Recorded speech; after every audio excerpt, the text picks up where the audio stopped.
What's that process like when you're working with Randy? Like, let's say if you're working on my amp or Mark V or something, and you're in that thing where, you know, picture he has like the chassis open and soldering irons and stuff.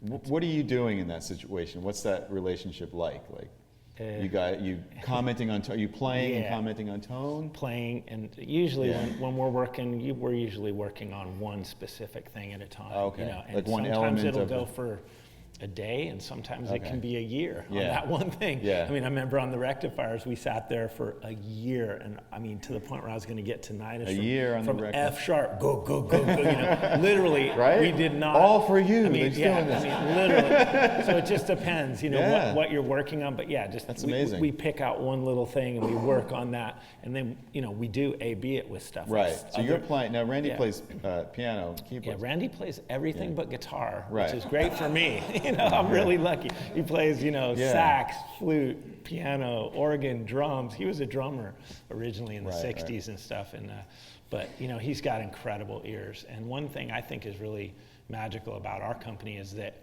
because he doesn't play guitar, he doesn't get stuck in those ruts that some other designers of guitar amps that I've seen, you know, they make amps to what they like. Whereas Randy, you know, he made an amp to what you like. Yeah. He made amps to what I thought would work, and he's made amps to what other people, you know, he's really willing to like go down roads that maybe people who played wouldn't go down. Right. You know? And so I really love that about our company.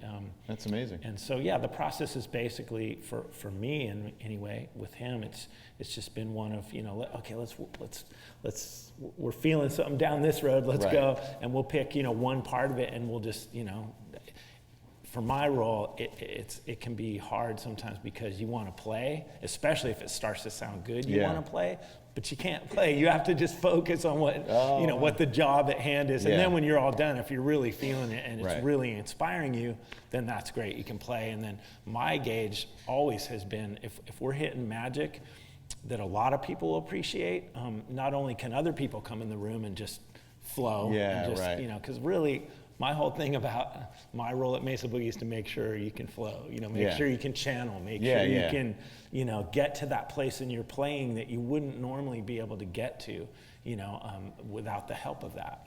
When you get the frequencies in balance that you're looking for a specific style, I think it can be the person who gets the amplifier. First of all, the person who gets an amplifier from us, they're just usually getting that one amp. So that one amp has to be magic. It can't be like, you know, 80 amps out of 100 or magic, or 30 or something. It's like we focus on trying to get that prototype. And when I was referencing that rectifier and playing at F sharp for a year, that's why we do that, because we had a magical prototype that was sounding amazing. It was actually built on the Mark IV prototype's chassis. And then Randy ripped that apart and built a rectifier on it.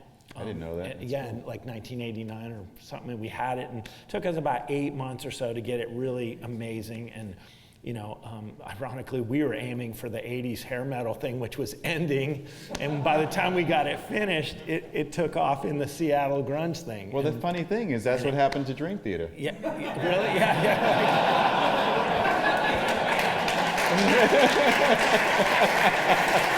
It did. It literally did. It was 1992, Images and Words came out, and Pull Me Under was on the radio, and all the hair metal was like gone, and Nirvana and Alice in Chains, and all that stuff was huge. There were no solos in the song. Remember no that? solo.